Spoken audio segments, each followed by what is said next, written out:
गाड़ी से उतरा और बड़ी तेजी से एयरपोर्ट में घुसा। जहाज उड़ने के लिए तैयार था। उसे किसी कॉन्फ्रेंस में पहुंचना था जो खास उसी के लिए आयोजित की जा रही थी। वो अपनी सीट पर बैठा और जहाज उड़ गया। अभी जहाज कुछ दूर ही उड़ा था कि कैप्टन ने ऐलान किया, तूफानी बारिश और बिजली की वजह से जहाज का रेडियो सिस्टम ठीक से काम नहीं कर रहा, इसलिए हम करीबी एयरपोर्ट पर उतरने के लिए मजबूर हैं। जहाज लैंड होते ही अब वो शख्स बाहर निकला और कैप्टन से शिकायत करने लगा कि उसका एक एक मिनट कीमती है और होने वाली कॉन्फ्रेंस में उसका पहुंचना बहुत जरूरी है। पास खड़े दूसरे मुसाफिर ने उसे पहचान लिया और बोला, डॉक्टर पटनायक, आप जहां पहुंचना चाहते हैं टैक्सी द्वारा यहां से केवल 3 घंटों में पहुंच सकते हैं। डॉक्टर ने उस शख्स का शुक्रिया अदा किया और टैक्सी लेकर निकल पड़ा।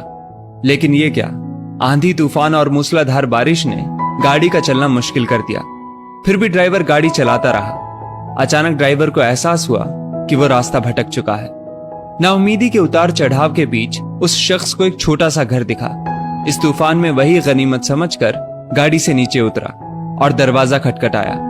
आवाज आई, जो कोई भी है अंदर आ जाए, दरवाजा खुला है। अंदर एक बुढ़िया आसन बिछाए भगवत गीता पढ़ रही थी।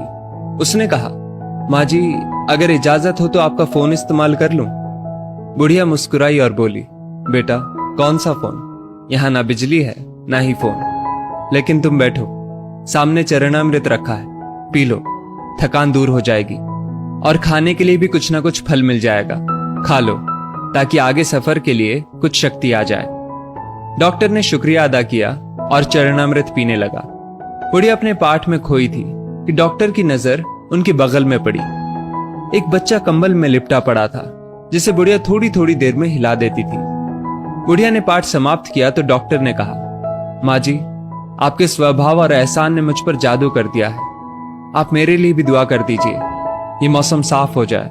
मुझे उम्मीद है आपकी दुआएं जरूर कबूल होती होंगी। बुढ़िया बोली, नहीं बेटा, ऐसी कोई बात नहीं। तुम मेरे अतिथि हो और अतिथि की सेवा ईश्वर का आदेश है। मैंने तुम्हारे लिए भी दुआ की है। परमात्मा का शुक्र है, उसने मेरी हर दुआ सुनी है। बस एक और दुआ मैं उससे मांग रही हूं, शायद जब वो चाहेगा उसे भी कबूल कर लेगा। कौन सी दुआ? डॉक्टर ने पूछा। बुढ़िया बोली, ये जो 4 साल का बच्चा तुम्हारे सामने अधमरा पड़ा है, मेरा पोता है। ना इसकी माँ जिंदा है ना ही बाप। इस बुढ़ापे में इसकी जिम्मेदारी मुझ पर है। डॉक्टर कहते हैं इसे कोई खतरनाक रोग है जिसका वो इलाज नहीं कर सकते। वो कहते हैं एक ही नामवर डॉक्टर है। क्या नाम बताया था उसका? हाँ, याद आया, डॉक्टर पटनायक। वो इसका ऑपरेशन कर सकता है।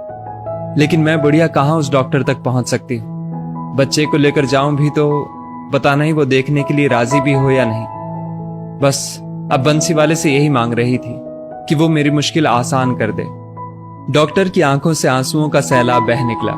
वो रूंधे कंठ से बोला, माई, आपकी दुआ ने हवाई जहाज को नीचे उतार लिया, आसमान पर बिजलियां कौंधवा दी, मुझे रास्ता भुलवा दिया ताकि मैं यहां तक खींचा चला आऊं। हे भगवान, मुझे यकीन ही नहीं हो रहा कि कन्हैया एक दुआ कबूल करने के लिए अपने भक्तों की इस तरह भी मदद कर सकता है। दोस्तों, वो ईश्वर सर्वशक्तिमान है। जहां इंसान बेबस हो जाता है वहीं से उसकी परम कृपा शुरू होती है। यदि इस वीडियो ने आपका दिल छू लिया हो तो इसे लाइक शेयर अवश्य करें और ऐसी ही बेहतरीन वीडियोस के लिए हमारा पेज जरूर फॉलो कर लें। धन्यवाद।